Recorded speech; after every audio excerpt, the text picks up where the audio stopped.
Hello बच्चों, आज हम एडमिशन चैप्टर की कुछ इलस्ट्रेशन देखने वाले हैं। देखते हैं ये इलस्ट्रेशन हमसे क्या पूछता है। तो बच्चों, एनी और बोनी दो पार्टनर्स हैं एक बिजनेस में, और बच्चों हमें उनकी बैलेंस शीट दे रखी है 31 मार्च 2024 की। तो बच्चों ये बैलेंस शीट है जिसमें हमें लायबिलिटी साइड में सन्ड्री क्रेडिटर्स है, जनरल रिजर्व है और कैपिटल अकाउंट का बैलेंस बता रखा है। एसेट साइड में बच्चों हमारे पास कैश एट बैंक है, सन्ड्री डेटर्स है जिसमें फर्म प्रोविजन भी क्रिएट करती है, और स्टॉक है, मशीनरी है और गुडविल है। आगे बच्चों में बोला है कि फर्म में एक नए पार्टनर काल को एडमिट करा गया है 1/4 शेयर के लिए। तो बच्चों काल का प्रॉफिट शेयर होगा 1/4। 1 अप्रैल 2024 को बच्चों काल को एडमिट किया गया है बिजनेस में, और हमें कुछ टर्म्स दे रखे जिनका हमें अकाउंटिंग ट्रीटमेंट करना है। तो बच्चों फर्स्ट में बोला है bad debts of ₹1500 to be written off. Second बच्चों stock to be taken by Annie at ₹12,000, machinery to be valued at ₹50,000। Fourth बच्चों goodwill of the firm to be valued at ₹20,000। Fifth में बोला बच्चों Karl to bring ₹50,000 as his capital, he was unable to bring his share of goodwill. Six part में बच्चों बोला general reserve was not to be distributed, for this it was decided that Carl would compensate the old partners through his current account. तो बच्चों हमें question में revaluation account और partners capital account बनाने के लिए बोला है। तो बच्चों करते हैं सबसे पहले फर्स्ट ट्रांजैक्शन से। देखो बच्चों फर्स्ट पार्ट में बोला है बैड डेब्ट्स हमारे थे 1500 रुपए के। तो बच्चों समझो एक हमारा डेटर था जिससे हमें 1500 रुपए लेने थे, बट अब हमें पता चल गया कि वो 1500 रुपए हमें नहीं दे पाएगा। तो बच्चों ये हमारा पैसा डूब गया, हमें 1500 रुपए नहीं मिल पाएंगे। तो बच्चों ये हो गया हमारे बैड डेब्ट्स 1500 रुपए के डूब गए। अब ये पैसा हमें नहीं मिल सकता, ये नहीं रिकवर हो सकता। और देखो बच्चों फर्म पहले से ही प्रोविजन क्रिएट करके चलती है कि अगर डेटर में मेरा कोई भी पैसा डूबेगा तो मैं प्रोविजन से एडजस्ट कर लूंगा। तो बच्चों देखो यहाँ पे प्रोविजन है हमारे पास 1000 रुपए का, मतलब 1000 रुपए में हमारे पास प्रोविजन में हमने क्रिएट कर रखे हैं कि अगर कोई भी डेटर में से कोई भी डेटर पैसा नहीं दे पाएगा या कोई बैड डेब्ट पैसा डूब जाएगा तो मैं वहां से उस अमाउंट को एडजस्ट कर लूंगा। तो बच्चों यहाँ पे हमारे 1500 रुपए डूब गए हैं, बैड डेब्ट हो गए हैं, तो बच्चों यहाँ पे हम एडजस्ट कर सकते हैं ना प्रोविजन से। तो बच्चों देखो 1500 रुपए हैं, 1000 रुपए प्रोविजन में, मतलब 1000 रुपए तक ही हम एडजस्ट कर सकते हैं। तो बच्चों 1000 एडजस्ट कर लिए तो मतलब हमारे पास एक्चुअल बैड डेब्ट कितना है, कितने का एक्सपेंस एक्चुअली में सिर्फ 500 रुपए डूबे हमारे। तो बिकॉज 1000 रुपए तो हमने अपने प्रोविजन में से ले लिया ना बच्चों। प्रोविजन हम इसीलिए तो क्रिएट करते हैं कि अगर पैसा डूबेगा तो हम प्रोविजन में से ले लेंगे। अब यहाँ पे 1500 रुपए हमारे डूब गए थे, नहीं मिलने वाले थे, तो हमने 1000 रुपए अपने प्रोविजन से ले लिए। तो बच्चों हमारे पास एक्चुअल एक्सपेंस या खर्चा कितना हुआ, कितने का बैड डेब्ट हुआ, सिर्फ 500 रुपए का। तो बच्चों हमारा ये खर्चा हो गया तो रिवैल्यूएशन अकाउंट की डेबिट साइड में चला जाएगा। ठीक है बच्चों, तो रिवैल्यूएशन अकाउंट के इसे डेबिट साइड में लिख देंगे। टू बैड डेब्ट अकाउंट 500 रुपीज हमारे डूब गए, 1000 रुपए तो बच्चों हमने प्रोविजन से एडजस्ट कर लिया। ठीक है बच्चों, तो बच्चों फर्स्ट पार्ट की हमने एंट्री कर दी। अब बच्चों सेकंड पार्ट में देखते हैं। सेकंड पार्ट में बच्चों में बोला है कि stock to be taken by Annie at 12,000 rupees.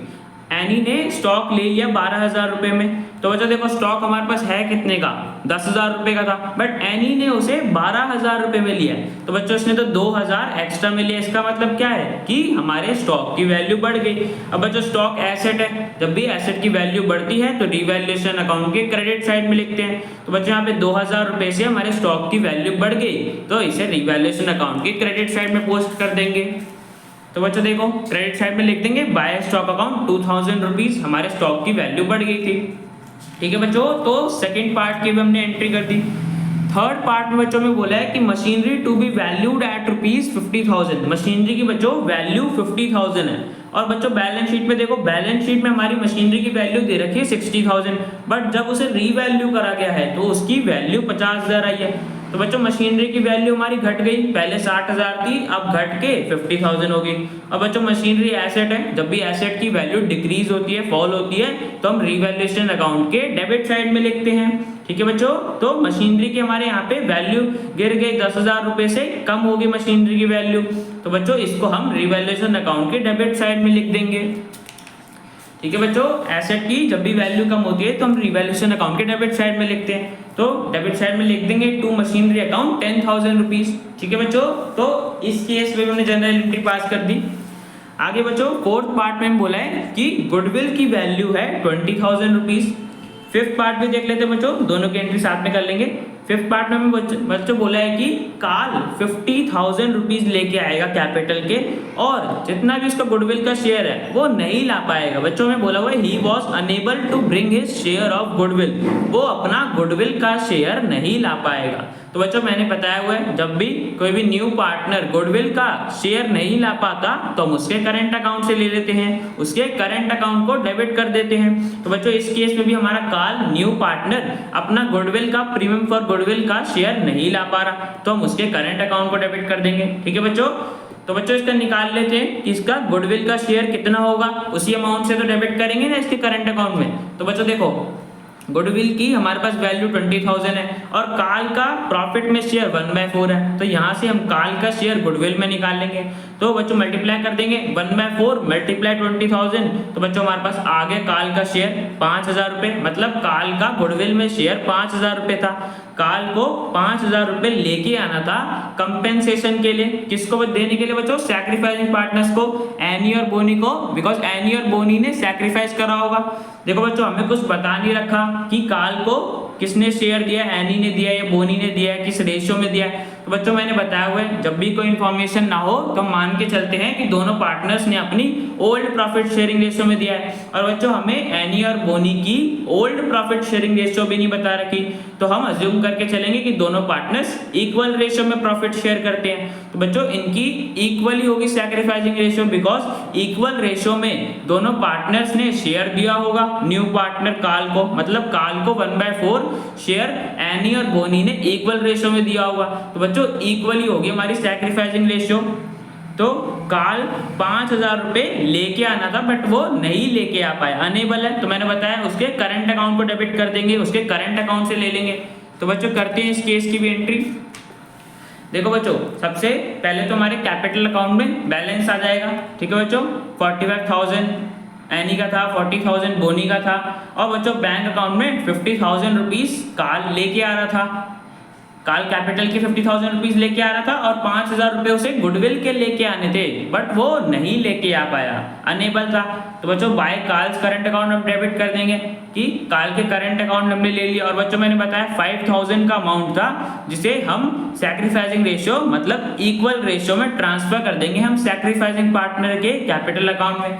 तो बच्चों यहाँ पे एनी और बोनी हमारे सैक्रिफाइसिंग पार्टनर थे, इन्होंने सैक्रिफाइस करा था तो इनको कंपेंसेशन देगा कार्ल, जो वो लेके नहीं आया तो हमने उसके करंट अकाउंट से ले लिया। ठीक है बच्चों, तो 2,500 रुपीज हमने इक्वल रेशियो में ट्रांसफर कर दिया सैक्रिफाइसिंग पार्टनर के कैपिटल अकाउंट में। ठीक है बच्चों, तो इस केस की हमने जनरल एंट्री पास कर दी। आगे बच्चों हमें लास्ट केस में बोला हुआ था कि जनरल रिजर्व को हमें डिस्ट्रीब्यूट नहीं करना है, जनरल रिजर्व को हमें बैलेंस शीट में ही रहने देना है, उसको उसकी वैल्यूज या उसके अकाउंट को इफेक्ट नहीं करना है। उसके लिए बच्चों में बता रखा है कि जो भी कंपेंसेशन होगा कार्ल वो अपने करंट अकाउंट से देगा ओल्ड पार्टनर्स को। तो बच्चों समझो इस पॉइंट में क्या कहना चाह रहा है कि जनरल रिजर्व को हमें अफेक्ट नहीं करना, जनरल रिजर्व की वैल्यूज को नहीं छेड़ना। तो बच्चों मैंने बताया हुआ है कि इस केस में हम अकाउंटिंग ट्रीटमेंट कैसे करते हैं कि जब पार्टनर डिसाइड करते हैं कि वो बुक वैल्यू को अफेक्ट नहीं करना चाहते, तो इस केस में भी यही हो रहा है। तो बच्चों इसमें सबसे पहले क्या करते हैं, हम नेट इफेक्ट निकालते हैं कि हमें पार्टनर्स को देना कितना है। तो बच्चों देखो नेट इफेक्ट निकालने के लिए हमारे पास सिर्फ एक ही है अकाउंट जनरल रिजर्व, और बच्चों जनरल रिजर्व तो हम पार्टनर्स के बीच में डिस्ट्रीब्यूट करते हैं।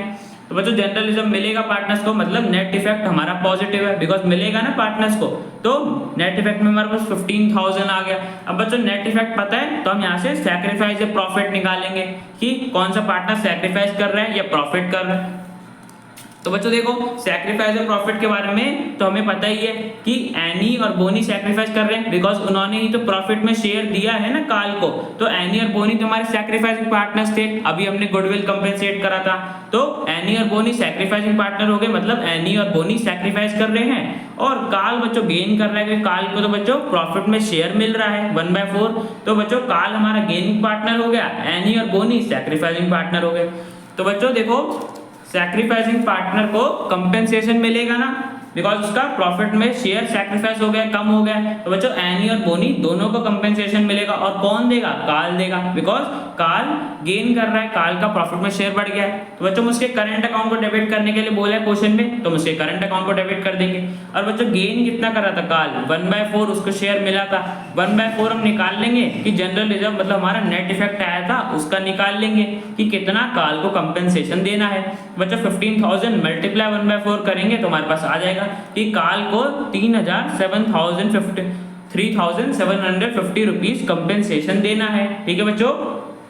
और बच्चों एनी और बोनी को इक्वल रेशियो में मिलेगा तो हम 3,750 को बांट देंगे इक्वल रेशियो में, बिकॉज इन्होंने इक्वल रेशियो में सैक्रिफाइस करा है, इक्वल रेशियो में इन्होंने काल को शेयर दिया था। ठीक है बच्चों, तो हमने इक्वली बांटा, तो ये जनरल एंट्री हमें पास करनी है। अब बच्चों हम इसे अपने पार्टनर कैपिटल अकाउंट में भी रिकॉर्ड कर लेंगे। ठीक है बच्चों, तो यहाँ पे सबसे पहले हमने जनरल रिजर्व के नेट इफेक्ट निकाल के उसे डिस्ट्रीब्यूट कर दिया। अब बच्चों देखो यहाँ पे हमने जनरल रिजर्व को अकाउंट को तो कभी कहीं इफेक्ट ही नहीं करा। और बच्चों क्वेश्चन में हमें यही बोला था कि हमें जनरल रिजर्व के अकाउंट को कहीं भी इफेक्ट नहीं करना है, तो हमने यहाँ पे एडजस्टमेंट एंट्री से पास करा है, रिजर्व को एडजस्ट करा है। बच्चों बाय काल्स करंट अकाउंट लिख देंगे और एनी और बोनी के कैपिटल अकाउंट में क्रेडिट कर देंगे। 1,875 दोनों के कैपिटल अकाउंट में क्रेडिट कर देंगे बिकॉज वो सैक्रिफाइस कर रहे हैं। तो काल कंपेंसेशन देगा जनरल रिजर्व के अमाउंट की। ठीक है बच्चों, तो 6 केस की बच्चों हमने जनरल एंट्री पास कर दी। 6 पार्ट हमें दे रखे थे, हमने सबकी जनरल एंट्री पास कर दी। अब बच्चों देखो हमारे पास बैलेंस शीट में कुछ आइटम्स थी जिनका भी हमें ट्रीटमेंट करना है। देखो बच्चों जैसे हमारे यहाँ पे गुडविल था 10,000 रुपीज का। अब बच्चों देखो एग्जिस्टिंग गुडविल है, पहले से बैलेंस शीट में दे रखा है, तो बच्चों हम तो गुडविल को बैलेंस शीट में शो ही नहीं करते। एग्जिस्टिंग गुडविल को तो हमें राइट ऑफ करना होता है, बिकॉज हमने ये परचेज थोड़ी ना करा बच्चों। परचेज गुडविल को हम सिर्फ बैलेंस शीट में शो करते हैं। तो यहाँ पे एग्जिस्टिंग गुडविल है पहले पिछले साल का, जिसे अब हमें राइट ऑफ करना होगा। तो बच्चों राइट ऑफ कैसे करते हैं? इक्वल रेशियो में करते हैं, ओल्ड पार्टनर्स की ओल्ड प्रॉफिट शेयरिंग रेशियो में, जो कि इक्वल ही था। तो 10,000 को हम बांट देंगे 5,000। तो पार्टनर के कैपिटल अकाउंट में एनी और बोनी के हमारे ओल्ड पार्टनर्स थे, उनकी old profit sharing ratio equally के हिसाब से उनके कैपिटल अकाउंट में डेबिट कर देंगे, बिकॉज हमें एग्जिस्टिंग गुडविल को राइट ऑफ करना है, बुक से रिमूव करना है। तो लॉस है तो पैसा लेंगे पार्टनर से एनी और बोनी 5,000। ठीक है बच्चों, तो बैलेंस शीट के हमने एडजस्ट कर ली। अब बच्चों रिवैल्यूएशन और कैपिटल का बैलेंस निकाल लेते हैं।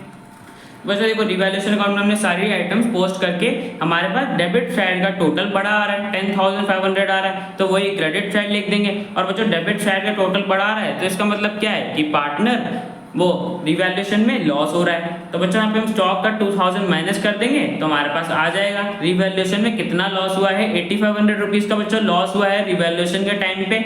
अब बच्चों इसे हम ओल्ड पार्टनर्स के ओल्ड प्रॉफिट शेयरिंग रेशियो में उनके कैपिटल अकाउंट में ट्रांसफर कर देंगे। तो बच्चों एनी और बोनी के कैपिटल अकाउंट में हमने ट्रांसफर कर देंगे लॉस 4,250, दोनों पार्टनर्स इतना पैसा देंगे लॉस का।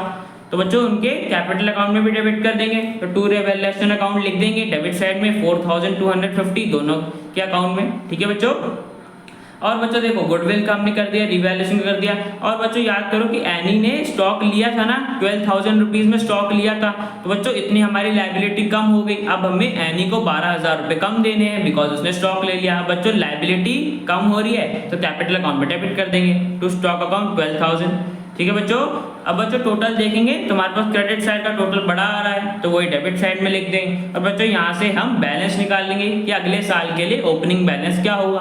अब बच्चों माइनस करेंगे क्रेडिट साइड का टोटल, जैसे एनी का 49,375 है तो उसमें से ये सारी ट्रांजेक्शन्स माइनस कर देंगे तो हमारे पास एनी का आ जाएगा बैलेंस। ऐसे बच्चों बोनी और काल का भी निकाल लेंगे। ठीक है बच्चों, तो हमारे पास पार्टनर कैपिटल अकाउंट भी हमने बना लिया और रिवैल्यूएशन अकाउंट भी बना लिया। तो बच्चों क्वेश्चन में हमें यही बोला था। तो बच्चों क्वेश्चन हमारा कंप्लीट हो गया। अब बच्चों मिलते हैं नेक्स्ट वीडियो में।